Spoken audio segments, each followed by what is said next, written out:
اعوذ باللہ من الشیطان اللعین الرجیم بسم اللہ الرحمن الرحیم الحمد للہ وکفی وسلام علی عبادہ الذین اصطفی. درود بھیج دیجئے محمد والے.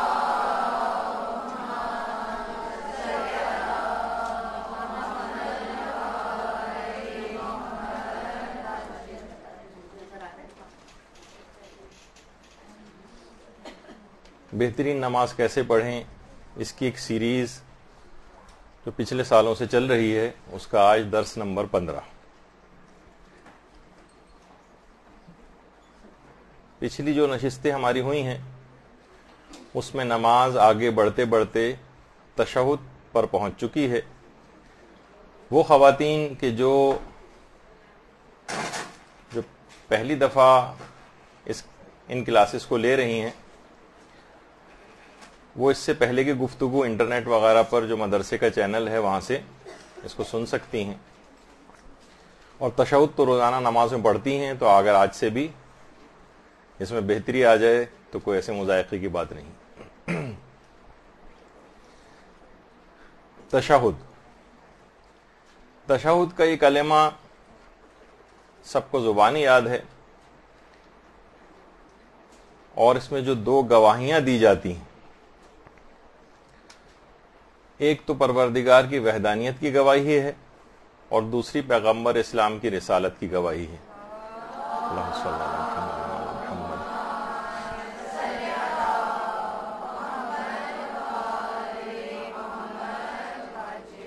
ابتدائے اسلام سے آج تک لوگوں نے گھر بار لٹائے ہیں، پورے خاندان قتل ہوئے ہیں ان دو گواہیوں کی بنیاد پر. اور تیسری گواہی جو کہ تشہد کا جز تو نہیں ہے لیکن ہر شخص کے ایمان کا جز ضرور ہے، یعنی ولایت امیر المومنین علیہ الصلوۃ والسلام.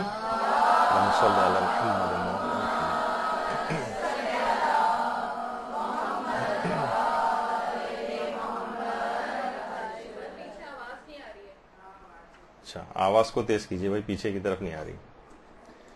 تو اس تیسری گواہی کے لیے آج تک صاحبان ایمان قتل ہو رہے ہیں، اور امیر المومنین علیہ الصلوۃ والسلام کا یہ جو تیسری گواہی ہے، بلکہ ان تینوں گواہیوں کے متعلق یہ بات کہی جائے کہ یہ جو تینوں اعتقاد ہیں آپ کے، توحید، رسالت اور امامت، علی الخصوص ان تینوں عقائد سے محروم شخص جب کل قیامت کے دن پہنچے گا تو قرآن کی ایک آیت ہے کہ یا لیتنی کنت ترابا، کاش میں مٹی ہوتا، یہ جملے کہے گا. اتنا افسوس اس کو ہوگا، اور اتنے عظیم گواہیاں ہیں یہ کہ واقعتاً اس کا صحیح طور پر جو ادراک ہے وہ صرف قیامت کے روز ہی ہو سکے گا. دیکھیے، جو کلمات تشہد ہیں ان کی عظمت اتنی زیادہ ہے کہ پروردگار عالم نے حضرت موسیٰ علیہ السلام سے یہ بات فرمائی تھی کہ اگر ساتوں آسمان اور اس کے رہائشی اور ساتوں زمین کے طبقات کو اگر ایک پلڑے میں رکھا جائے اور صرف یہ جو کلمہ لا الہ الا اللہ ہے اس کو دوسرے پلڑے میں رکھا جائے تو لا الہ الا اللہ کا پلڑا جھک جائے گا.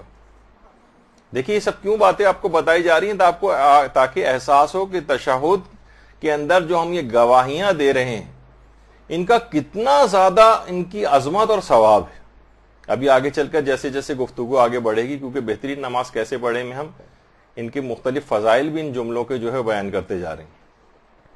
یعنی ساتوں آسمان اور اس کے رہائشی اور زمین کے ساتوں طبقات اور اس کے رہنے والے اگر وہ ایک پلڑے میں رکھے جائیں اور ایک دوسرے پلڑے میں لا الہ الا اللہ کا کلمہ رکھا جائے تو لا الہ الا اللہ کا کلمہ جھک جائے گا. جو آپ کہہ رہی ہیں نا، اشہد ان لا الہ الا اللہ، تشہد کے اندر بھی یہ کہہ رہی ہیں، تو کتنا زیادہ اس کا ثواب ہے. اور جو شخص رضائے الہی کی نیت سے لا الہ الا اللہ کہے اور اس کا اقرار کرے، پروردگار عالم آتش جہنم کو اس پر حرام قرار دے دیتا ہے. نمازوں سے ہٹ کر بھی اگر کوئی یہ کلمہ کہے. اور روزانہ کی نمازوں میں اگر صرف تشہد کے اندر اگر ہم دیکھیں تو جو لا الہ الا اللہ کا کلمہ ہے کم سے کم 9 بار تو تشہد، ویسے صرف واجب نمازوں کا ہی آئے گا، مستحب نمازیں اور نماز شب وغیرہ پڑھیں گے اور بڑھ جائے گی تعداد، اذان اقامت وغیرہ کے اندر دیکھا جائے تو کتنا زیادہ۔ تو اب سوچنے کی بات یہ ہے کہ ایک بار کلمہ لا الہ الا اللہ کا تو اتنا ثواب اور یہ اتنا وزنی کلمہ، اور نہ جانے پوری زندگی میں اگر آپ دیکھیں تو کتنی مرتبہ آپ اس کلمے کو ادا کریں گی۔ پھر ایسے کون سے مومنین کے نامہ اعمال ہوں گے کہ جو روز قیامت ہلکے ہوئے ہوں گے؟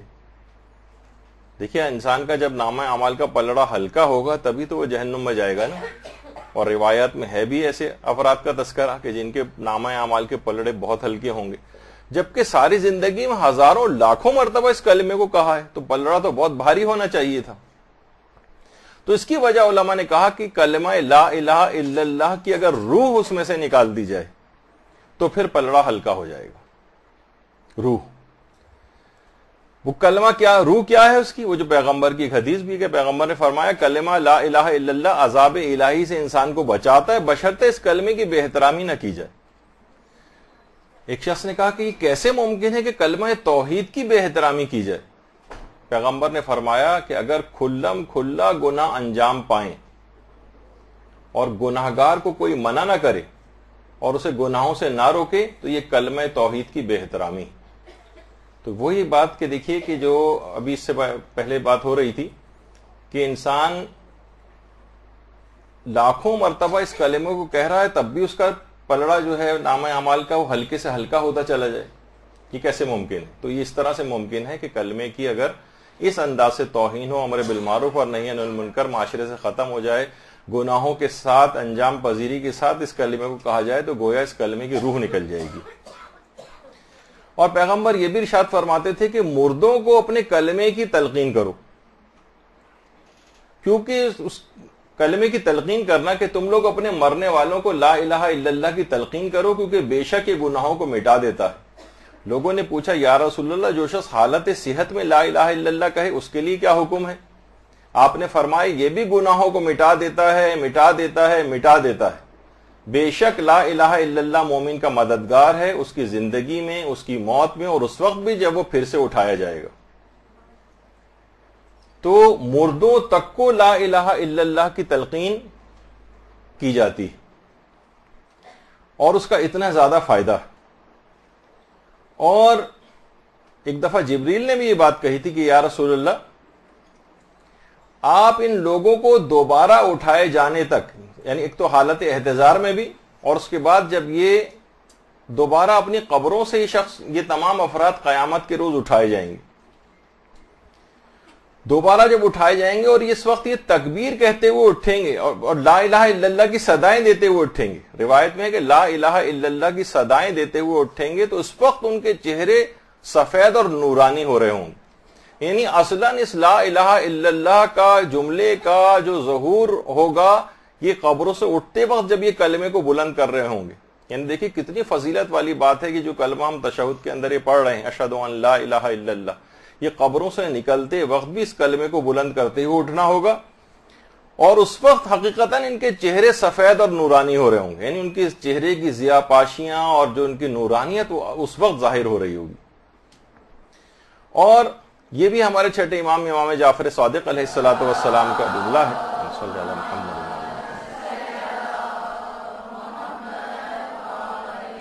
کہ لا الہ الا اللہ کہنا جنت کی قیمت ہے، جنت کی قیمت۔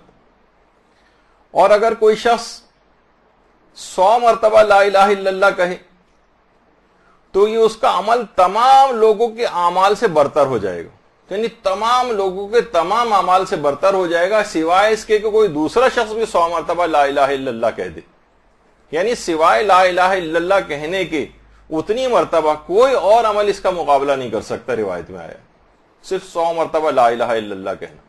تو اس کو آپ اندازہ لگائیے کہ یہ تشہد کا یہ جو جملہ ہے یہ اتنا زیادہ عظیم ہے، اس کی عظمت جتنی زیادہ دماغ میں ہوگی اتنا ہی زیادہ آپ بہترین طریقے سے تشہد کہہ سکیں گی۔ اور کوئی شخص، پیغمبر فرماتے ہیں کوئی مسلمان ایسا نہیں ہے جو لا الہ الا اللہ کہے اور اس کے درجات بلند نہ ہوں، اور وہ ہر بلندی کو عبور کرتا ہوا چلا جاتا ہے، اور اس کے پھر گناہوں کی بھی کوئی باس پرس نہیں ہوتی. اور اگر کوئی شخص لا الہ الا اللہ کہتا ہے تو اس کے گناہوں کی تعداد سے 1000 گنا نیکیاں اس کے نامہ اعمال میں اس کو عطا کی جاتی. تو یہ تو ہر وقت ورد زبان رہنا چاہیے، ایک تسبیح آپ کے پاس ہونی چاہیے جو آپ کو، یعنی جتنی دفعہ یہ بھاری کلمہ آپ کی زبان سے ادا ہوگا، گناہوں جو گناہ ہیں ہمارے وہ اس کے بوجھ تلے دبتے چلے جائیں گے، پس کے رہ جائیں گے اس کے بوجھ تلے. یہ کلمہ اتنا زیادہ بھاری کہ جو نامہ اعمال کے پلڑے کو جھکا رہا، جبکہ دوسرے پلڑے میں دنیا اور آسمان و زمین کی ہر چیز رکھی جائے. تو یہ ہر وقت ورد زبان رہنا چاہیے، اور اس قدر نیکیاں اس کو قیامت کے روز عطا کی جائیں گی کہ وہ راضی ہو جائے گا. اور امام نے یہ بھی جملہ ارشاد فرمایا، ہمارے چھٹے امام امام جعفر صادق علیہ الصلوۃ والسلام نے،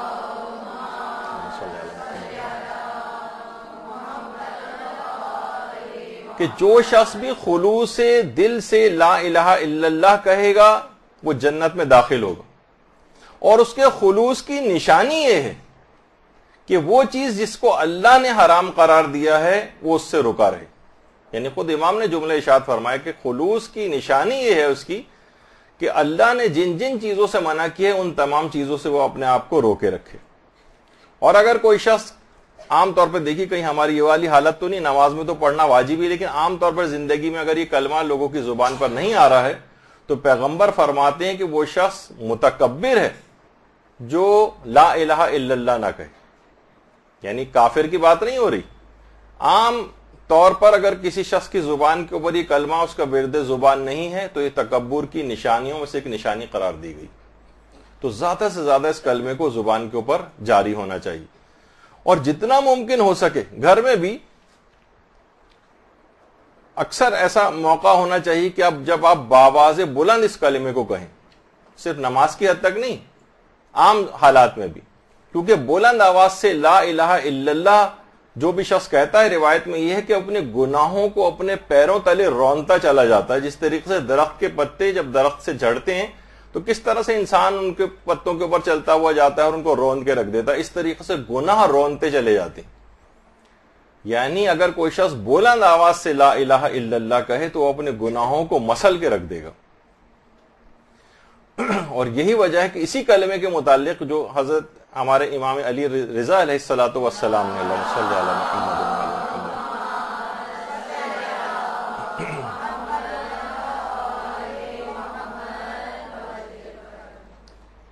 کہ لا الہ الا اللہ میرا قلعہ ہے، چونکہ باقاعدہ امام نے نیشا پور میں 8ویں امام نے جو حدیث ارشاد فرمائی تھی کہ پروردگار عالم اتنے پاکیزہ واسطوں سے بات کو نقل کر رہا ہے کہ لا الہ الا اللہ میرا قلعہ ہے، اور جو اس قلعے میں داخل ہو گیا اس نے عذاب خدا سے امان پائی.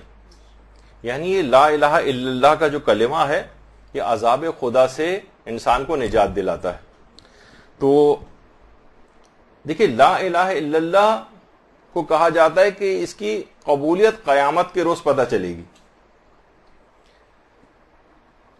روایت میں ملتا ہے کہ ایک دفعہ پیغمبر اسلام ختمی مرتبت صلی اللہ علیہ وآلہ وسلم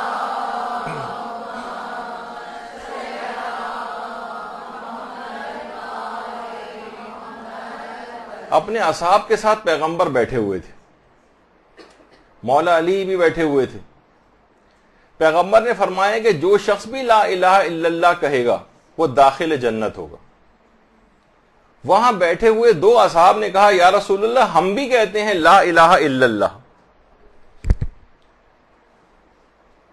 پیغمبر نے فرمایا لیکن لا الہ الا اللہ کی گواہی تو صرف اور صرف علی اور اس کے شیعوں کی قبول ہے. انہوں نے خدا سے عہد و پیمان لیا ہوا ہے.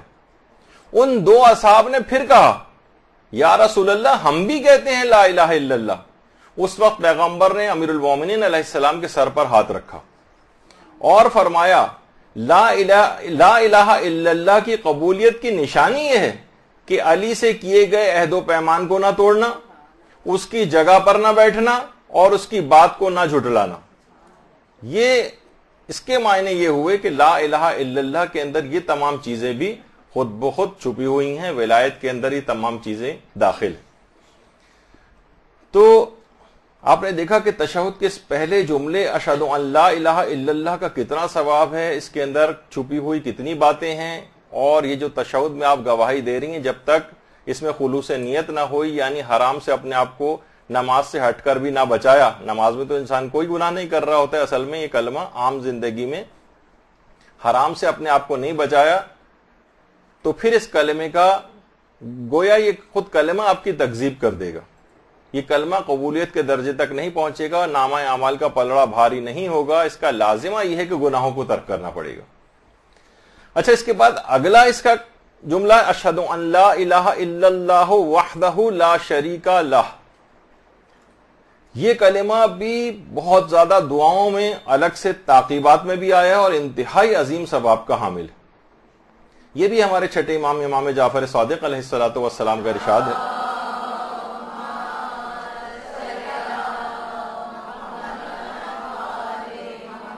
دیکھیے بہت سے جو دعائیں ہیں اور اذکار ہیں اس کے اندر الگ سے بھی یہ جملہ وحدہ لا شریک لہ آیا ہے، تو جب تشہد کے اندر پڑھا جائے گا تو سوچئے کتنا ثواب ہوگا، کہ جبکہ عام طور پر روایت کے اندر یہ بھی چھٹے امام نے ارشاد فرمایا کہ اگر کوئی شخص روزانہ یہ جملہ کہے اشہد ان لا الہ الا اللہ وحدہ لا شریک لہ الہا واحدا احدا صمدا لم یتخذ صاحبۃ ولا ولدا، اگر کوئی شخص یہ کہے گا تو اس کے نامہ اعمال میں اللہ 45 لاکھ نیکیاں لکھے گا، 45 لاکھ گناہ مٹائے گا، اور اس کے 45 لاکھ درجات بلند ہوں گے، گویا اس نے ایک دن میں 12 مرتبہ قرآن کو ختم کیا ہے، اور اللہ اس کے لیے جنت میں گھر بنائے گا۔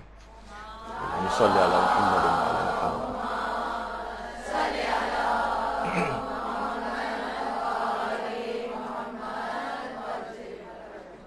تو آپ نے دیکھا کہ اس کے اندر وحدہ لا شریک لہ، تو عمومی زندگی میں جب اتنا زیادہ اس کا ثواب ہے پڑھنے کا، تو سوچیے کہ روزانہ تشہد کے اندر آپ کتنا پڑھ رہی ہیں، اور واقعتاً اگر سوچا جائے، تصور کیا جائے اس کا کہ روزانہ اتنی، اور اس کو آپ 9 سے بھی ملٹیپلائی کر دیں، کم سے کم جو تشہد کے اندر ہی صرف آپ اس جملے کو پڑھ رہی ہیں، تو 45 لاکھ کو آپ 9 سے مزید جو ہے اگر ضرب دیتے ہیں تو بات کہاں تک پہنچے گی، اور نامہ اعمال کا پلڑا کس حد تک بھاری ہوا، اور انسان اس نماز کا صحیح طور پر ادراک کر سکے گا کتنے عظیم ثوابوں کی حامل یہ نماز ہے، کہ ایک ایک کلمہ اس کا اتنا زیادہ ثواب دیتا ہے، تاکہ انسان احساس کرے اور بہت بے توجہی اور بے رغبتی کے ساتھ نماز نہ پڑھے۔ اور یہ ان لوگوں کے لیے بھی ایک لحاظ سے پیغام بنتا ہے کہ جب ایک ایک جملے کا، جب اب تک ہماری 15ویں نشست اور اس میں نہ جانے کتنے اس سے پہلے کی نشستوں میں ثواب بیان ہو چکے ہیں، تو جو لوگ نماز نہیں پڑھتے ہیں یا نماز کا واقعتاً حق ادا نہیں کرتے اور اپنی نمازوں کو ضائع کرتے ہیں، وہ سوچیں گے کتنے زیادہ فائدوں سے اپنے آپ کو محروم کیے ہوئے ہیں، تو یہ بھی دیکھنا چاہیے۔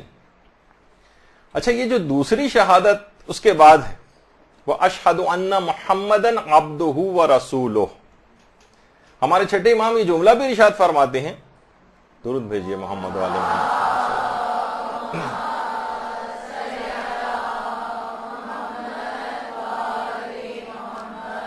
کہ جو شخص صرف لا الہ الا اللہ کی گواہی دے اور محمد الرسول اللہ کی گواہی نہ دے اسے 10 نیکیاں ملیں گی، اور جو شخص محمد الرسول اللہ اس کی گواہی بھی دے تو اسے 1 لاکھ نیکیاں عطا کی جائیں گی۔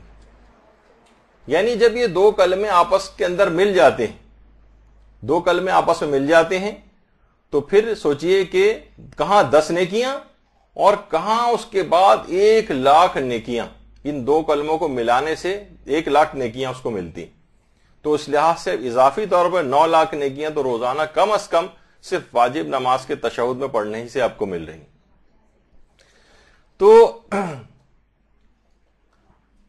پیغمبر نے یہ جملہ بھی ارشاد فرمایا ہے کہ اللہ فرماتا ہے کہ تم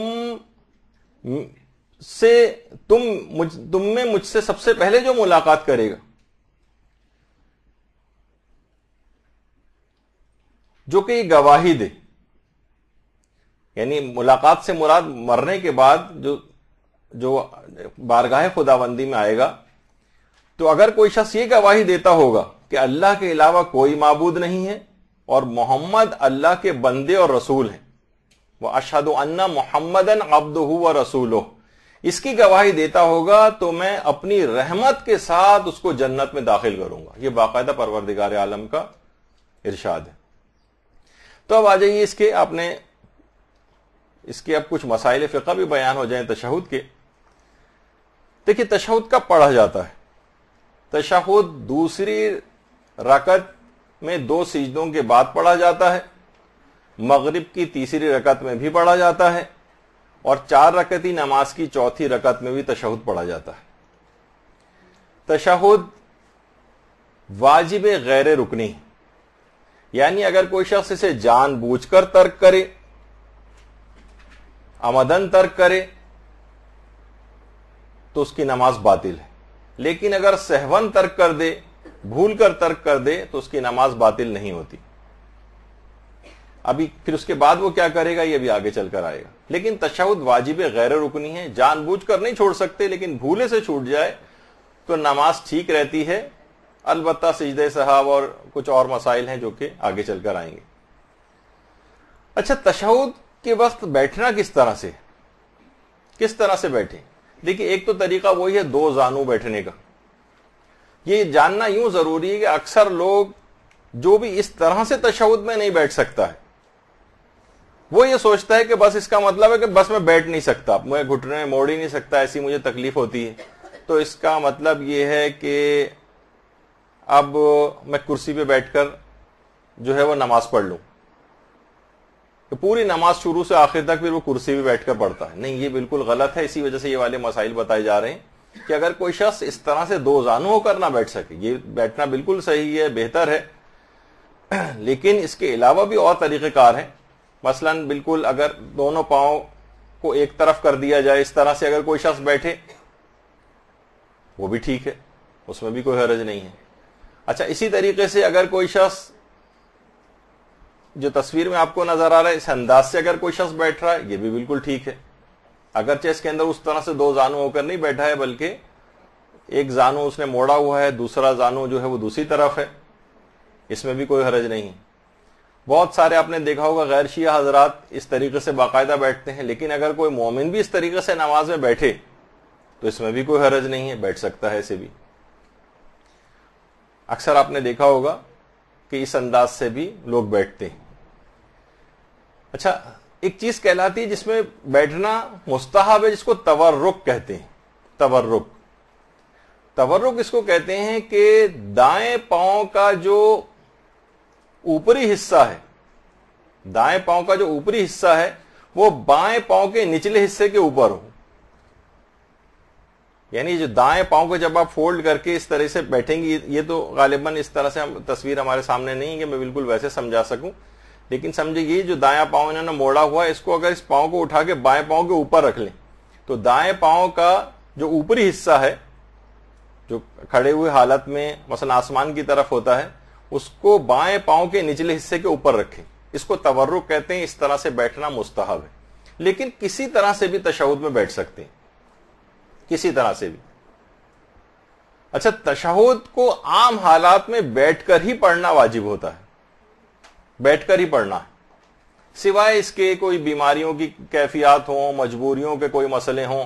بہت سے اس پہ انشاءاللہ ہماری بالکل ایک الگ نشست ہوگی کہ بیماریوں کی حالت میں نمازیں کیسے پڑھی جاتی ہیں، اور انشاءاللہ دعا کریں کہ یہ والی بھی ایک سیریز چلے جس کو ہم میڈیکل سائنس کی فقہ کے اعتبار سے اس کا نام دیں گے کہ بیماریوں کی حالت میں کس طریقے سے مریضوں کو اعمال انجام دینے ہیں. انشاءاللہ ایک بہت تفصیلی موضوع ہوگا بیماریوں سے ریلیٹڈ فقہی مسائل کا. اس کے اندر یہ والی بات آئے گی کس طریقے سے کب بیٹھنا ہوتا ہے، کب پوری نماز کھڑے ہو کر پڑھنا ہوتی. ہمیشہ بیٹھنے والا مسئلہ نہیں، کبھی ایسا بھی ہوتا ہے کہ رکوع اور سجدہ بھی کھڑے ہو کر ہی اس کو انجام دینا ہے. لیکن عام حالات میں تشہد کو زمین پر بیٹھ کر ہی انجام دینا ضروری ہے، جب مجبوری وغیرہ کا کوئی مسئلہ نہ ہو. عام طور پر لوگ مساجد کے اندر دیکھتے ہیں کہ ویسے تو گویا ایسا لگتا ہے جیسے میراتھن ریس سے ہوتے ہوئے آ رہے ہیں، اور وہاں آتے ہی مسجد میں جب نماز کا وقت آتا ہے تو سارے کرسیوں کے اوپر جا کر بیٹھ جاتے ہیں. اس سے نمازیں بھی باطل ہوتی ہیں. اپنی جگہ پر اس کی تفصیل آئے گی کہ وہ پورا ایک الگ ہی موضوع ہوگا. اچھا، اور ایک چیز یہ بھی یاد رہے کہ تشہد میں استقرار بھی ضروری ہے. بہت سے لوگ بہت زیادہ ہل ہل کر پڑھ رہے ہوتے ہیں. ساکن حالت کے اندر تشہد پڑھنا ہے، تشہد کو ہلتے ہوئے معمولی سی حرکت ہو تو ٹھیک ہے، لیکن بہت زیادہ جسم کو اگر حرکت ہو تو وہ صحیح نہیں. اچھا اسی طرح سے کیا اکڑو بیٹھ کر تشہد پڑھ سکتے ہیں؟ اکثر خواتین کو بھی دیکھا گیا ہے. اچھا خواتین کے ساتھ ایک اور بھی مسئلہ اس کے ساتھ ہی لگا ہوا ہے, اور وہ والا مسئلہ ہے کہ عورتیں عام طور پر سینے پر ہاتھ رکھ کر جو نماز پڑھتی ہیں. تو یہ اس سے پہلے بھی ہم نے مدرسے کی پوسٹ وغیرہ کے اندر بھی اس کو مینشن کیا تھا کہ آیت اللہ سیستانی کے نزدیک اس کا مستحب ہونا ثابت نہیں. لیکن اگر کوئی عورتیں اس سے پہلے اس طرح کی نمازیں پڑھتی رہی ہوں تو وہ ان کی سب نمازوں کو صحیح سمجھتے ہیں. لیکن آیت اللہ سیستانی کے نزدیک اس کا الگ سے سینے کے اوپر ہاتھ باندھنا, اس سے تو نماز باطل ہوتی, لیکن صرف سینے کے اوپر ہاتھ رکھ کر, عام طور پہ بڑی بوڑھی خواتین کو آپ نے دیکھا ہوگا, کچھ پرانے ایسے مجتہدین کی تقلید میں وہ رہی ہیں جس میں وہ مستحب بھی سمجھتے تھے, اور خود آیت اللہ خامنئی آج مستحب سمجھتے ہیں اس کو, اور دیگر اور کچھ علماء بھی ہیں کہ جس کو مستحب سمجھتے ہیں. لیکن آقا سیستانی کے نزدیک اس کا مستحب ہونا ثابت نہیں ہے, یعنی ثواب نہیں ملے گا. لیکن اگر انہوں نے اس طرح سے نمازیں پچھلی پڑھی ہیں تو اس سے نمازوں پہ کوئی فرق نہیں پڑا, وہ یہ نہ سمجھیں کہ ان کی نمازیں غلط ہیں, ان کی نمازیں صحیح ہیں. اچھا اسی طرح سے ایک اکڑو کا مسئلہ یہ ہے کہ اکڑو بیٹھ کر تشہد پڑھا جا سکتا ہے, اور اگر کوئی شخص اس انداز سے پڑھ لے. لیکن البتہ اس کا بھی خیال رکھیں, خود ہمارے استاد محترم کہتے ہیں کہ ایک مرتبہ ایران میں یہ چیزیں رائج نہیں ہیں, باقاعدہ وہاں پر ایک خاتون کی پٹائی بھی اس وجہ سے ایرانی خواتین نے لگا دی تھی کہ وہ اس طرح سے اکڑو میں بیٹھ کے پڑھ رہی تھی. خیر وہ پتہ نہیں کیا ہوا ہوگا وہاں پر, لیکن صرف یہ بات ہم تک پہنچی. خیر تو اب مسئلہ یہ ہے کہ ایک چیز کہلاتی ہے تجافی. بعض اوقات اس طرح سے بھی بیٹھنا ہوتا ہے کہ جس طریقے سے میراتھن وغیرہ کے اندر آپ نے دیکھا بھی ریس شروع ہونے والی ہے, تقریباً ویسا ہی, یعنی اتنا تو نہیں کہ انسان جو ہے اس نے ہاتھ زمین کے اوپر رکھے ہوتے ہیں, گھٹنے اٹھائے ہوئے ہوتے ہیں, اور پھر ایک فائر ہوتا ہے, مثلا یہ نماز کی بات نہیں بتا رہا میں, اس سے ہٹ کر, اور اس کے بعد پھر لوگ سب دوڑنا شروع ہو جاتے ہیں. تو اس میں نماز جماعت کے اندر یہ ہوتا ہے کہ اگر آپ نماز جماعت میں ایک آدھ یا دو رکعتیں پیچھے ہوں تو پھر تجافی کی حالت میں بیٹھنا ہوتا ہے, تاکہ آپ الگ شمار کیے جائیں اس جماعت سے, کہ آپ کی رکعت الگ رکعت چل رہی.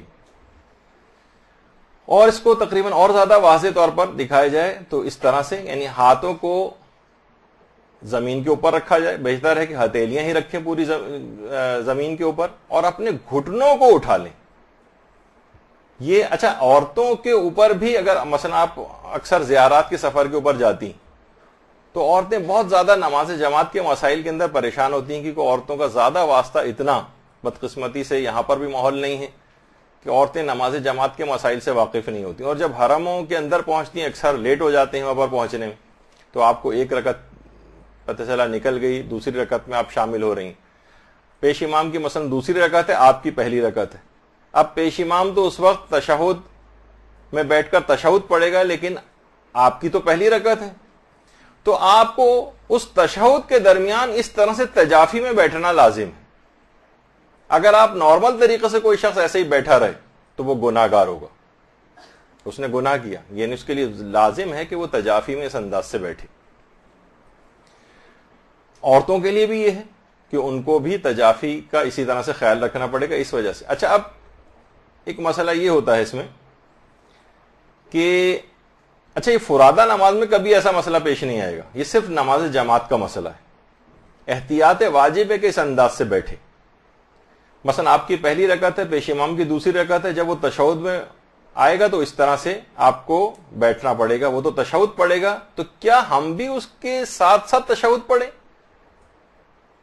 ٹھیک ہے, بیٹھ تو ہم اس طرح سے گئے تو نہیں, آپ پر واجب نہیں کہ آپ تشہد پڑھیں, آپ خالی اس وقت خاموش رہیں. البتہ صرف آقا خوئی تھے جو کہتے تھے کہ مستحب ہے اور احتیاط ہے کہ تشہد بھی ساتھ ساتھ ہی پڑھ لیں اس کے, لیکن وہ پیش امام کا ساتھ دینے کی نیت سے یا الگ سے واجب نہیں آپ کے لیے کہ آپ تشہد پڑھیں. اچھا اگر کوئی شخص پیش امام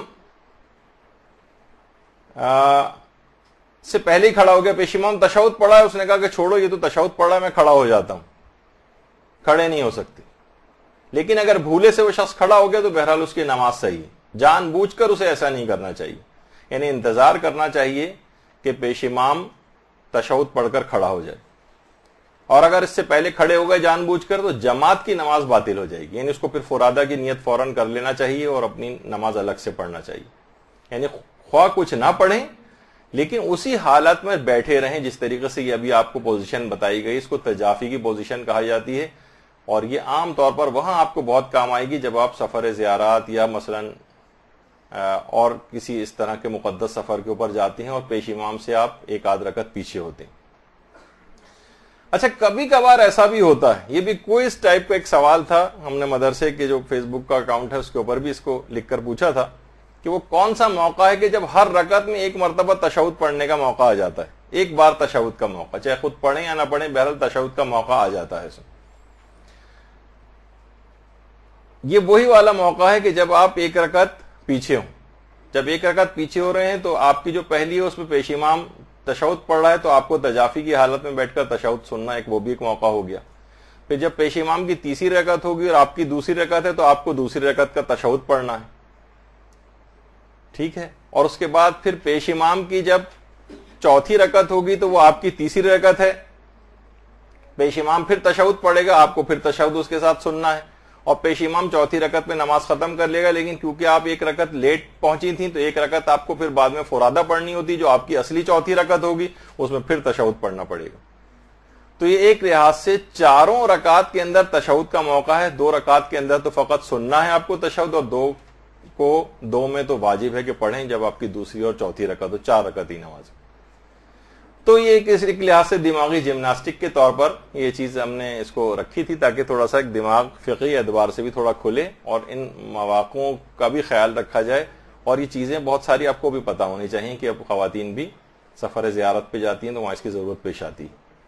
اچھا, تشہد میں ابھی جیسے کہا کہ جس طرح بھی چاہیں بیٹھ کے پڑھ سکتے ہیں, جیسے 2 زانو بیٹھ کر پڑھ سکتے ہیں. بعض اوقات یہ ہوتا ہے کہ ایک پاؤں کو فولڈ کیا ہوا اور ایک گھٹنا اٹھایا ہوا ہے, اس طرح سے بھی پڑھ سکتے ہیں. آلتی پالتی مار کر بیٹھ کر بھی پڑھ سکتے ہیں. آلتی پالتی مار کے بیٹھنا جس طریقے سے عام طور پہ جیسے ابھی آپ زیادہ تر خواتین بیٹھی ہوئی ہیں, جیسے کھانا کھاتے وقت عام طور پر انسان بیٹھتا ہے, اس کو کہتے ہیں یعنی 4 زانو ہو کر بیٹھنا, اس طرح سے بھی تشہد پڑھ سکتے ہیں. تو ایسے افراد جو سوچتے ہیں کہ بھئی ہم فولڈ نہیں کر سکتے, اس انداز سے ہمیں بہت تکلیف ہوتی ہے, تو اس طرح سے کر لیں. اور بعض اوقات اگر تکلیف ہے تو ایک گھٹنے میں اگر تکلیف ہے تو ایک گھٹنا مثلا انہوں نے فولڈ کر لیا یا بیٹھ گئے اور ایک گھٹنے کو بالکل سیدھا کر دیا انہوں نے, اس طرح سے بھی پڑھ سکتے ہیں. تو یہ فوراً یہ دماغ میں سوچ لے کہ کیونکہ میں بیٹھ کے اس طرح سے ٹانگ فولڈ نہیں کر سکتا تو میں کرسی کے اوپر چڑھ کر بیٹھ جاؤں, پوری نماز اس طرح سے پڑھوں, نہیں, یہ نہیں. یا یہ کر سکتے ہیں دائیں یا بائیں دونوں ٹانگیں ایک طرف کر کے بھی بیٹھ سکتے ہیں, جیسے ابھی اس سے پہلے بھی تصویروں کے اندر یہ بات چیز دکھائی گئی تھی. اچھا, ایک چیز اور ہے جس سے کہتے ہیں اقعاء, کہ تشہد میں اقعاء نہ کیا جائے. اقعاء کیا چیز ہے؟ جائز ہے یہ, البتہ علماء نے اس کو مکروہ قرار دیا ہے, اور کچھ علماء نے کہا ہے کہ احتیاط مستحب ہے کہ اقعاء نہ کیا جائے. اقعاء اس طرح کی تقریباً پوزیشن کو کہتے ہیں. عام طور پہ بہت سارے افراد کو آپ نے اس طرح سے دیکھا ہوگا کہ وہ اس طرح سے تشہد کے موقع پر انہوں نے اس طرح سے بیٹھے ہوتے ہیں, گھٹنے انہوں نے رکھے ہوتے ہیں زمین پر, اور تقریباً ایسی پوزیشن ان کی ہوتی. علماء نے اس کو مکروہ قرار دیا ہے اور کہا ہے کہ احتیاط مستحب ہے کہ اقعاء نہ کیا جائے. لیکن اگر کوئی ایسی نماز پڑھ بھی رہا ہو تو اس کی نماز باطل نہیں کر سکتا ہے, ایسے پڑھ سکتا ہے, البتہ ثواب نماز کم ہو جائے گا. اچھا, اسی طرح سے جیسے کہ ابھی کہا گیا کہ استقرار ہونا چاہیے, ہلتی ہوئی حالت میں تشہد نہ پڑھے, یہ تو بات ابھی آ گئی. اچھا, تشہد کے جو کلمات ہیں اس میں ترتیب رکھنا بھی ضروری, یعنی جو پہلی شہادت ہے اشہد ان لا الہ الا اللہ والی وہ پہلے ہی پڑھنا ہے, اور دوسری شہادت اشہد ان محمدن عبدہ و رسولہ یہ دوسرے نمبر پر ہے, اور اس کے بعد جو درود پڑھا جاتا ہے وہ تیسرے نمبر پر آتا ہے. تو اس میں ایک ترتیب رکھنا ضروری. آپ یہ نہیں کر سکتے بھئی کلمات تو ہم یہ تینوں ہی پڑھ رہے ہیں لیکن درود کو پہلے پڑھ دیں, پیغمبر کی رسالت کو پہلے کہہ دیں, اس کی گواہی پہلے دے دیں اور پھر لا الہ الا اللہ کی گواہی بعد میں دیں. یہ اس ترتیب کو نہیں بگاڑ سکتے. اسی ترتیب کے ساتھ ہی اس تشہد کو پڑھنا ہوتا ہے. اچھا، تشہد پڑھتے وقت آپ کی قرات بھی صحیح ہونی چاہیے، قرات صحیح ہونی چاہیے. اچھا، اب کچھ جملے اس کے اندر آتے ہیں جو کہ دیکھا جائے صحیح ہیں لیکن فصاحت کے خلاف ہیں.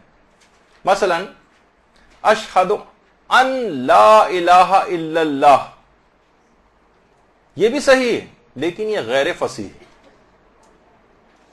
اشہد ان لا الہ الا اللہ وحدہ لا شریک لہ، اگر کوئی شخص اشہد ان لا پڑھ رہا ہے ٹھیک ہے، لیکن یہ غیر فصیح، ثواب ہو سکتا ہے کہ اس کا کم ملے، یا اگر مل بھی رہا ہے تو کم سے کم اس انداز سے آپ نے نہیں پڑھا جو زیادہ اچھا طریقہ تھا. جو زیادہ سب سے اچھا ہے وہ ہے اشہد ان لا الہ الا اللہ، یہ صحیح بھی ہے اور فصیح بھی ہے. اشہد ان لا الہ الا اللہ.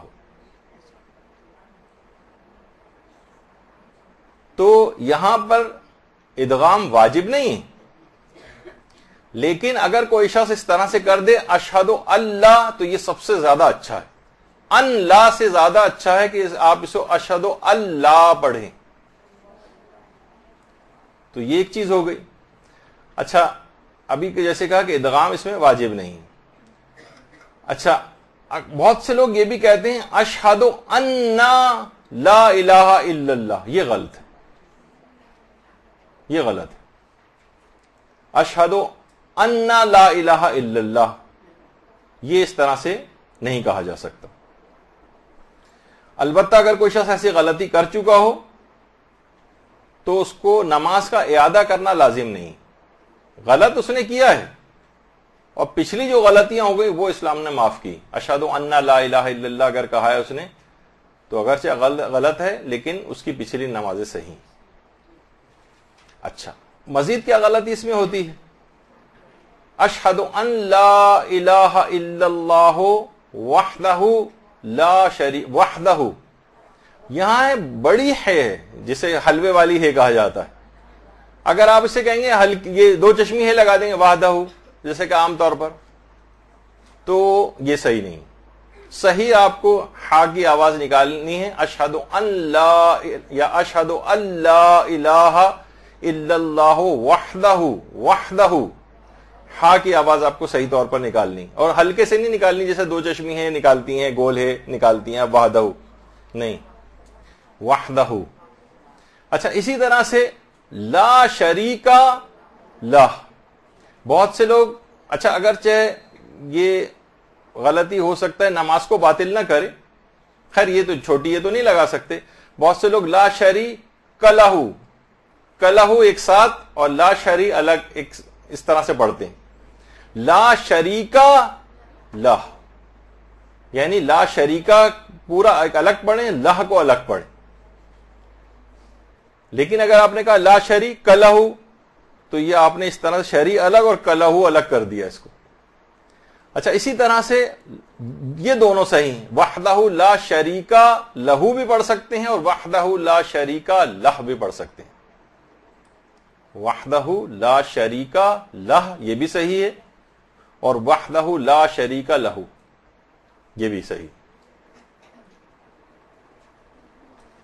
اس کے بعد وَأَشْهَدُ أَنَّ مُحَمَّدًا عَبْدُهُ، محمدن، محمدن اس میں بھی ہاں صحیح نکالنی ہے. اگر آپ نے ہلکے سے محمدن، اب یہ آپ نے ایک لحاظ سے دو چشمی ہے لگا دی اس میں، یعنی لفظ ایک لحاظ سے بدل جائے گا، یہ نہ کریں.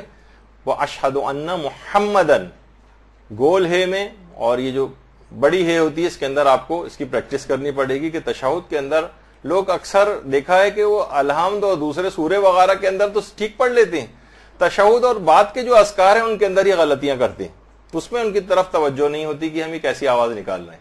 وَأَشْهَدُ أَنَّ مُحَمَّدًا تو محمدن نہیں بلکہ محمدن کی آواز نکالنی ہے ہا کی. پھر اس کے بعد ایک اور غلطی ہوتی ہے، اصل جملہ یہ ہے محمدن عبدہ ورسولہ، لوگ اسے پڑھتے ہیں محمدن عبدہ ورسولہ.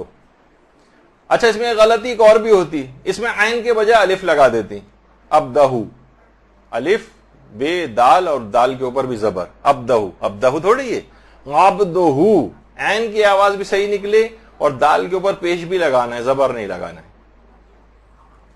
تو تشہد کے اندر یہ والی غلطی بھی ہوتی. اچھا, پھر اس کے بعد ورسولہ یا ورسولہ, یہ دونوں صحیح ہیں, دونوں طرح سے پڑھ سکتے ہیں. واشہد ان محمدًا عبدہ ورسولہ یا ورسولہ, دونوں ٹھیک ہیں, لیکن ورسولہ جو ہے وہ بھی ٹھیک ہے, اس میں بھی کوئی حرج نہیں. اچھا, پھر اللہم صلی علی, اس میں لوگ صلی سین سے پڑھتے ہیں. اکثر علماء کہتے ہیں کہ معنی بھی بدل جاتے ہیں, تو یہاں صاد کی آواز نکالنی ہے صلی. اچھی طریقے سے آپ باقاعدہ کسی سے سیکھیں کہ یہ سین نہیں ہے بلکہ صاد ہے, تو اس میں اس کی الگ آواز نکالنی ہے. اچھا, جیسے جملے ہیں اس کو ویسے ہی پڑھنا. اس میں اپنی طرف سے کچھ اضافے وغیرہ, کچھ اضافے ایسے جن کی شریعت نے اجازت نہیں دی. مثلا اگر کوئی شخص کہے کہ ہاں یہ تو ہو گیا ابھی, کوئی اگر یہ کہے کہ اشہد ان محمد الرسول اللہ, محمدً عبدہ و رسولہ کے بجائے وہ یہ پڑھ دے, اگر کہ ٹھیک ہے سب کو پتہ ہی کہ محمد اللہ کے بندے ہیں, یہ میں نہیں کہتا, اس کے بجائے اشہد ان محمد رسول اللہ کہہ دیتا ہوں, تو کیا تشہد صحیح؟ نہیں, یہ صحیح نہیں, اس کی اجازت نہیں. ہاں البتہ آغا سیستانی نے لکھا ایک چیز, اس میں کوئی حرج نہیں. اگر آپ اس تشہد کو اس طرح سے پڑھیں, وہ اشہد ان محمدً صلی اللہ علیہ وآلہ وسلم عبدہ و رسولہ, یہ ٹھیک ہے. اگرچہ جیسا رائج ہے ویسے ہی پڑھیں, لیکن ایک سوال ہے کہ بیچ میں اگر ہم جہاں پیغمبر اسلامی کا نام نامی آ رہا ہے اس جگہ اگر ہم صلی اللہ علیہ وآلہ وسلم کا ایڈیشن کر دیں اس تشہد میں, تو کیا یہ صحیح ہے؟ اچھا, کیوں صحیح ہے یہ ابھی ہم جو ہماری اگلی نشست ہوگی نا تشہد کے موضوع پر, اس کے اندر اس کی تفصیل مزید آئے گی کہ یہ اس کی اجازت کیسے ملی, جبکہ تشہد تو وہی ہے جو کہ پرسکرائبڈ بتایا گیا, پھر اس کی اجازت کیسے؟ تو یہ کہہ سکتے ہیں, لیکن اشہد ان محمد رسول اللہ پہ آپ اکتفا نہیں کر سکتے, وہ ٹھیک نہیں تھا. لیکن وہ اشہد ان محمدً صلی اللہ علیہ وآلہ وسلم عبدہ و رسولہ, یہ ٹھیک ہے. اچھا اب دیکھیے, یہ جو ہے یہ واجب تشہد ہے جو عموماً پڑھا جاتا ہے, ابھی تک جو بیان ہوا. کچھ مستحبات بھی ہیں تشہد کے, وہ بھی تھوڑے سے سن لیجیے. ایک تو اس کے اندر یہ ہے کہ تشہد میں متورکن بیٹھا جائے. تورک, ابھی اس سے پہلے جو آپ نے بہت ساری اقسام دیکھی تھی بیٹھنے کی, ان میں جو سب سے بہتر ہے وہ وہی تورک والی ہے کہ جس کے اندر دائیں پاؤں کا اوپری حصہ بائیں پاؤں کے نچلے حصے کے اوپر ہو.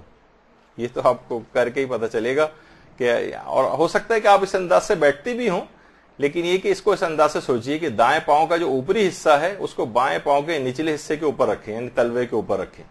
یہ بیٹھنا اس انداز سے مستحب ہے, اس کو کہا جاتا ہے تورک. تشہد میں متورکن بیٹھا جائے.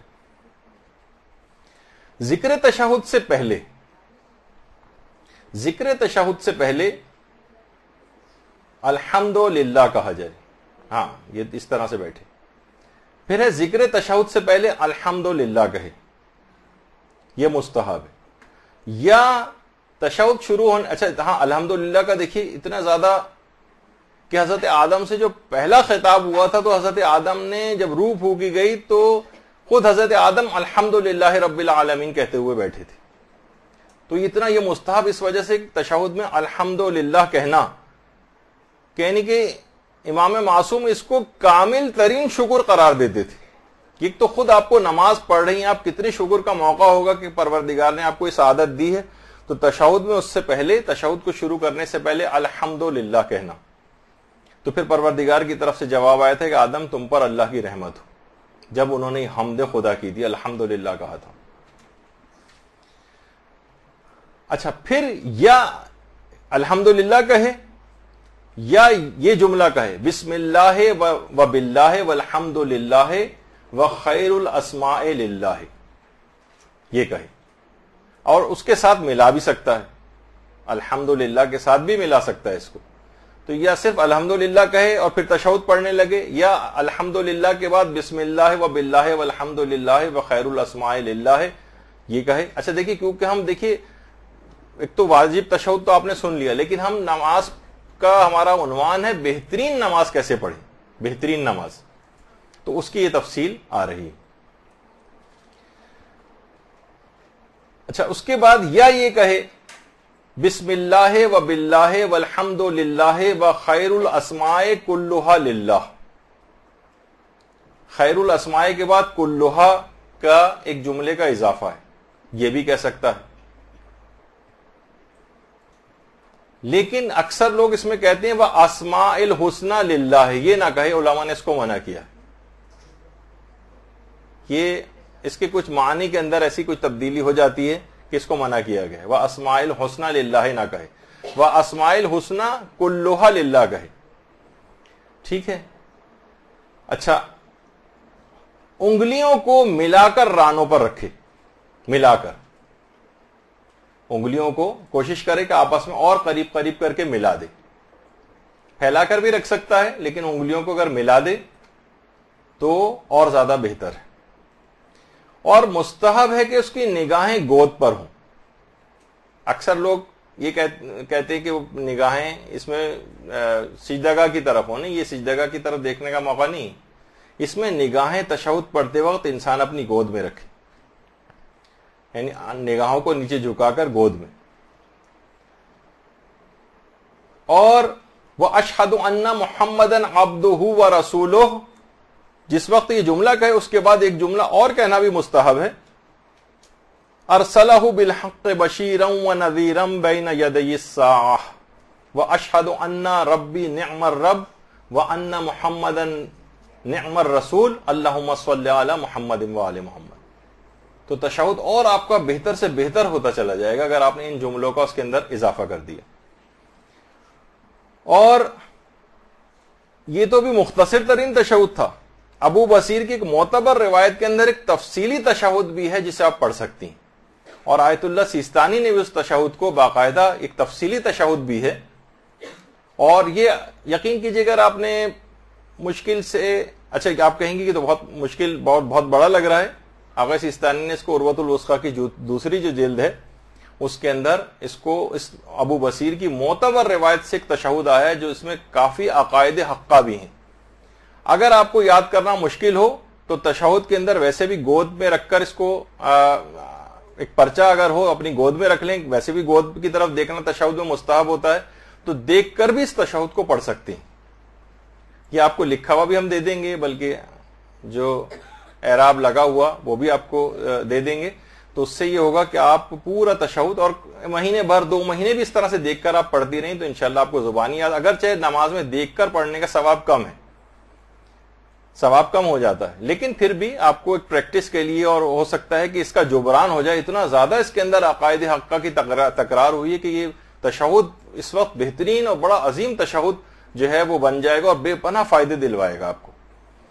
تو یہ والا جو تشہد ہے یہ دیکھ کر بھی پڑھ سکتے ہیں اور انشاءاللہ کچھ عرصے میں زبانی بھی یاد ہو جائے گا۔ اچھا، ابو بصیر کی ایک غیر معتبر روایت بھی ہے جس کے اندر شہادت ثالثہ ذکر ہوئی، یہ انشاءاللہ جب ہماری اپنی، جس کو اکثر افراد بہت زیادہ اس میں پیش کرتے ہیں کہ دیکھیے اس کے اندر وہ غیر معتبر روایت ہے۔ اچھا، وہ کس طرح سے غیر معتبر ہے انشاءاللہ جو ہماری اگلی نشست میں آئے گا، کیونکہ بہرحال اس کو بھی ایک فقہی مسئلے کو فتنہ بنا دیا گیا۔ اگر فقہی مسئلے کی حد تک رہتا تو کسی کو کوئی اعتراض کی بات نہیں تھی، ہر شخص اپنے مجتہد کے فتوے کے مطابق عمل کرے، لیکن اب وہ اس کو ثابت کر کے سارے مجتہدین اس کے علاوہ جو غلط ہیں اور وہ غیر حلالی ہیں اور پتہ نہیں کیا کیا اور وہ مقصر ہیں اور امیر المومنین کی ولایت کو نہیں مانتے، جب اس قسم کی باتیں جاہلانہ انداز سے کی جائیں گی تو پھر اس کا اس انداز سے جواب بھی دینا ضروری ہو جاتا ہے کہ جو آپ چیز پیش کر رہے ہیں وہ خود غیر معتبر ہے، ورنہ تو ان مجتہدین کو بھی کوئی اعتراض نہیں، جہاں انہوں نے اتنے تفصیلی، ابھی آپ نے دیکھا آغا سیستانی نے ابو بصیر کی معتبر روایت کا کتنا تفصیلی تشہد جو ہے وہ ذکر کیا ہے، تو اس کے اندر اس جملے کا ایڈیشن کر کے اور سیاست دانوں کی طرح سے معاذ اللہ عوامی جو ہے مقبولیت کا فتویٰ اور دے کے اپنے حمایتیوں کی تعداد میں اضافہ کر سکتا تھا، مقلدین کی تعداد میں مجتہد، لیکن ایسا نہیں ہے، اس میں معتبر اور غیر معتبر کا ایک فرق ہے۔ تو غیر معتبر بھی ہے، وہ انشاءاللہ اگلی کلاس میں آئے گا، اور اگر وہ پڑھ دیا جائے تو بہت سارے مجتہدین کہتے ہیں کہ نماز باطل بھی ہے۔ اچھا، اب یہ جو معتبر روایت کا جو تشہد ہے، تشہد کے بعد یعنی عام طور پہ بھی جو آپ تشہد پڑھتی ہیں اس کے بعد مستحب ہے کہ کہیں وَتَقَبَّلْ شَفَاعَتَهُ وَارْفَعْ دَرَجَتَهُ، یہ بھی کہنا مستحب ہے، یہ کہنا مستحب ہے کہ پیغمبر کی شفاعت امت کے حق میں پروردگار قبول فرما اور ان کے درجات میں اضافہ فرما، یہ ہم کہتے ہیں۔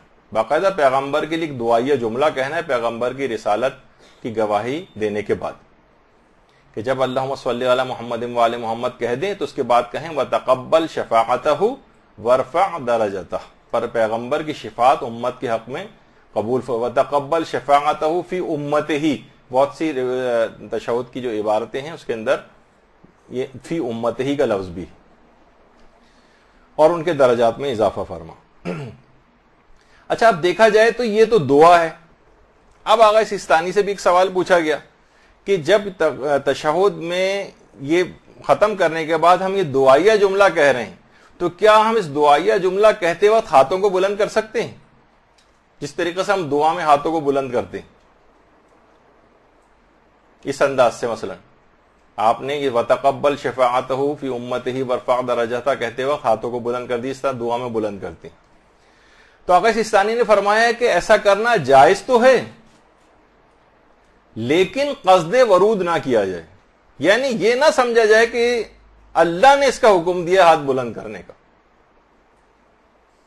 جائز ہے ایسا کرنا، کریں نہیں آپ، یعنی مشورہ میرا یہ ہے کہ بالکل نارمل طریقے سے اس میں کوئی نئے طریقہ کار کو داخل نہ کریں، لیکن آپ کے سامنے کیونکہ جب پڑھ رہے ہیں آپ تو ساری تفصیلات جو ہیں اس کے بیان کرتے ہوئے جا رہے ہیں کہ وَتَقَبَّلْ شَفَاعَتَهُ فِي أُمَّتِهِ وَارْفَعْ دَرَجَتَهُ کہتے وقت ہاتھوں کو بلند کرنا جائز تو ہے لیکن قصد ورود نہ کیا جائے، یعنی یہ نیت نہ کی جائے کہ پروردگار نے اس کا حکم دیا کہ ہاتھوں کو بلند کرو جملہ کہتے وقت، نہیں۔ اچھا، پھر اس کے بعد جب تشہد ختم کر لیں اس کے بعد مستحب ہے کہ 7 مرتبہ سبحان اللہ سبحان اللہ سبحان اللہ سبحان اللہ سبحان اللہ سبحان اللہ سبحان اللہ کہا جائے۔ یہ عام طور پر رائج نہیں ہے لیکن یہ مستحب ہے کہ تشہد کو ختم کرنے کے بعد 7 مرتبہ سبحان اللہ کہا جائے۔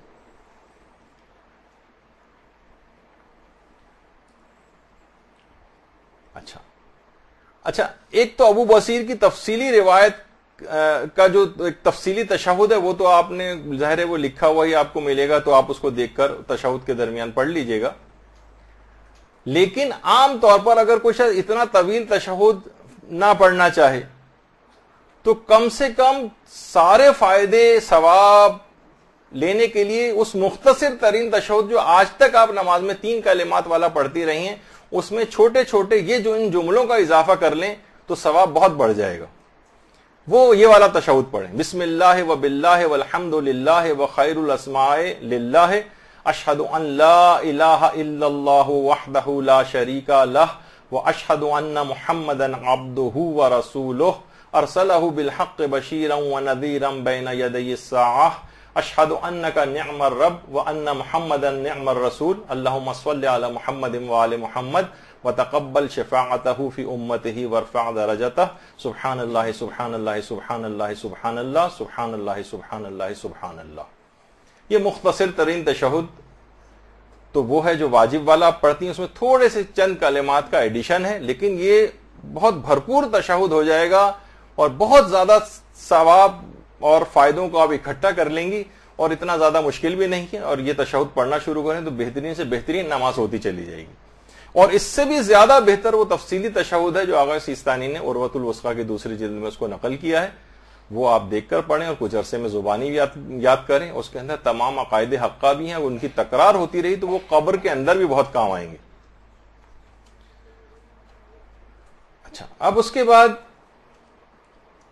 مستحب ہے کہ عورتوں کے یہ الگ سے مستحب ہے کہ جس وقت وہ بیٹھیں تو اپنی دونوں رانوں کو آپس میں ملائیں، یہ مستحب ہے۔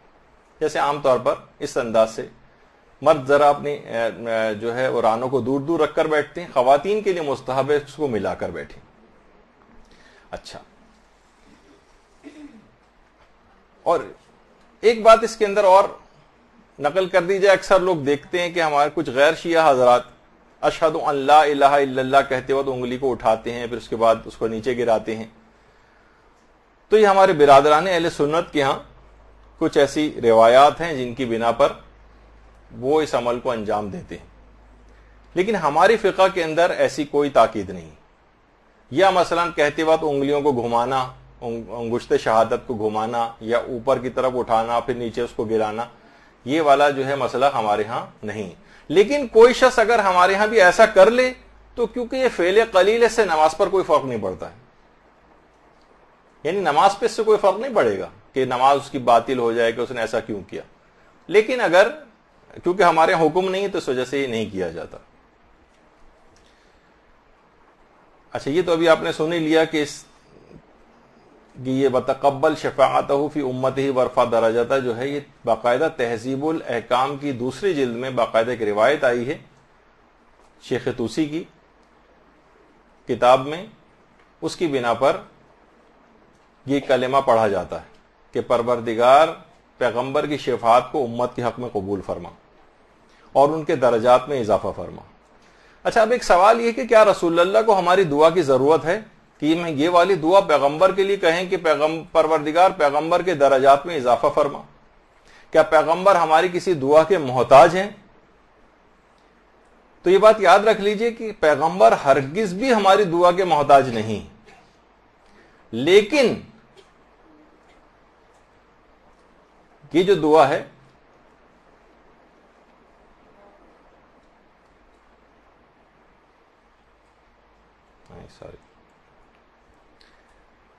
کہ پیغمبر دعا کے تو محتاج نہیں، لیکن پیغمبر اسلام پروردگار عالم کے ضرور محتاج ہیں، اور مسلسل پروردگار کی رحمت اور فضل اور کرم ان کے اوپر نازل ہوتا رہے اس بات کے ضرور محتاج ہیں. کیونکہ دیکھیے درجات جتنے بھی پیغمبر کے بلند ہوتے چلے جائیں گے، کمال کی کوئی حد نہیں، کمال مطلق پروردگار عالم کے پاس ہے، اور کمال کی کوئی حد نہیں، یعنی پیغمبر کے جتنے بھی درجات بلند ہوتے چلے جائیں کیونکہ کمال مطلق صرف پروردگار کے پاس ہے، تو ہر وقت ان کے اوپر فضل و کرم اور ان کے درجات کی بلندی ممکن ہے. خود ایک علماء کے اندر بحث ہے کہ کیا محمد و آل محمد علیہ السلام کا علم رک گیا ہے یا آگے کی طرف اب بھی بڑھ رہا ہے. علماء کہتے ہیں ان کا علم رکا نہیں، ابھی تک ان کا علم مسلسل آگے بڑھ رہا ہے، ان کے درجات ایک جگہ پہ رک نہیں گئے ہیں، بلکہ اب بھی مسلسل ان کے درجات پروردگار اپنے فضل و کرم سے بڑھاتا ہی چلا جا رہا ہے. درود بھیجیے محمد و آل محمد.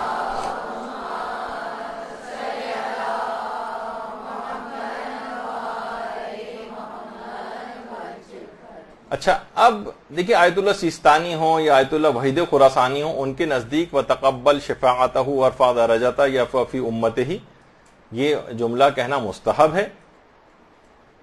البتہ آغا کوئی اس جملے کو فقط تشہد اول میں درود کے بعد مستحب سمجھتے تھے، صرف تشہد اول میں، یعنی اگر 4 رکعتی نماز پڑھ رہے ہیں تو تشہد اول دوسری رکعت والا، اور اگر مغرب کی پڑھ رہے ہیں تو جو دوسری رکعت والا جو تشہد ہے وہ تشہد اول ہے، اور تیسری اور چوتھی رکعت کا جو تشہد ہے وہ تشہد ثانی ہے، دوسرا تشہد کہلاتا ہے.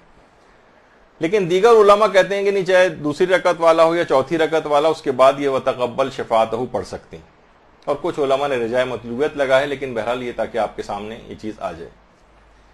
اچھا، پھر ایک سوال یہ ہے کہ کیا تشہد میں درود کے بعد وعجل فرجہم کہہ سکتے ہیں؟ مثلا ہم کہیں اشہد ان محمدًا عبدہ ورسولہ اللہم صلی علی محمد وآل محمد وعجل فرجہم، یعنی یہاں پر وعجل فرجہم لگا دیں ہم تشہد والے اس کے پارٹ میں، تو جواب ہے کہ جی ہاں ایسا کر سکتے ہیں، علماء نے اس کی اجازت دی ہے. وعجل فرجہم تشہد کے درود کے ساتھ لگایا جا سکتا ہے. اچھا دیکھیے، درود میں بھی یہی ہے کہ اسے ایسا ہی پڑھا جائے گا جیسے کہ ہے اللہم صلی علی محمد وآل محمد.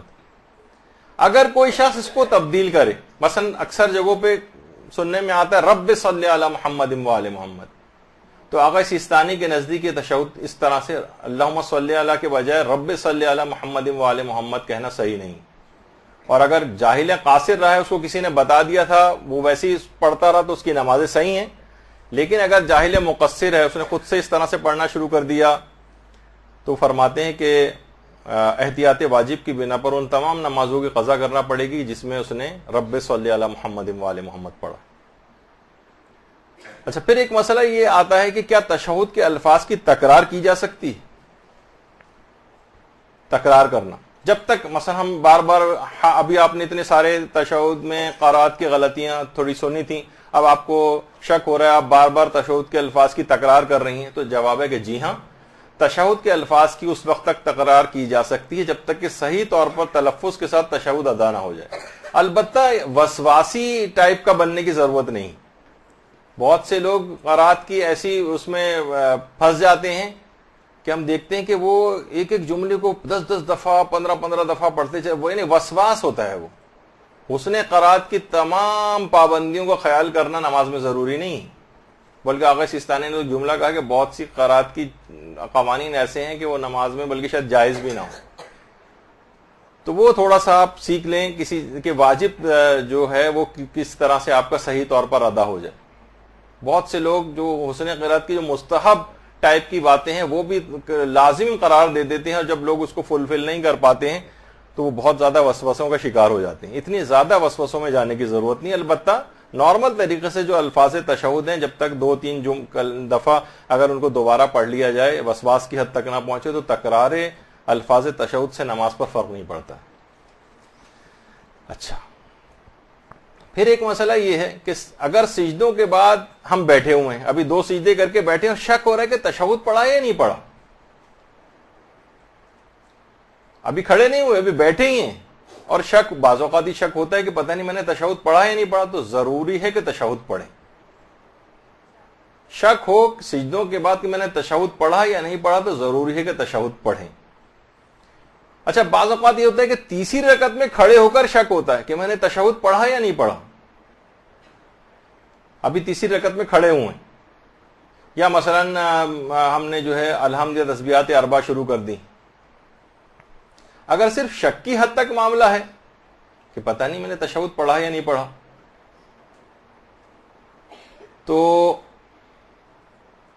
شک پر توجہ نہ دیں، شک پہ توجہ نہیں دینی۔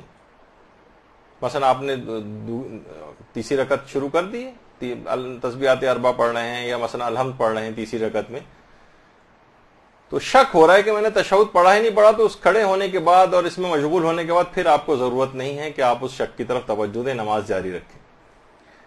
لیکن اگر کسی شخص کو کھڑے ہو کر یقین ہو جائے کہ اس نے تشہد نہیں پڑھا، تو اس کے لیے لازم ہے کہ وہ بیٹھ جائے اور تشہد پڑھے، یعنی اگلی رکعت کے رکوع میں جانے سے پہلے اگر اس کو پتہ چل جائے یقینی طور پر کہ میں نے تشہد نہیں پڑھا ہے، تو وہ ریورس گیئر لگائے اور بیٹھ جائے نیچے اور تشہد پڑھے۔ اور اگر نماز میں بالکل ہی تشہد بھول جائے اور بلکہ نماز کے اس کے بعد یاد آئے اور یقین ہو جائے کہ میں نے تشہد نہیں پڑھا ہے، تو آغا سیستانی فرماتے ہیں کہ فقط اس کو سجدہ سہو کرنا ہے، تشہد کی قضا لازم نہیں۔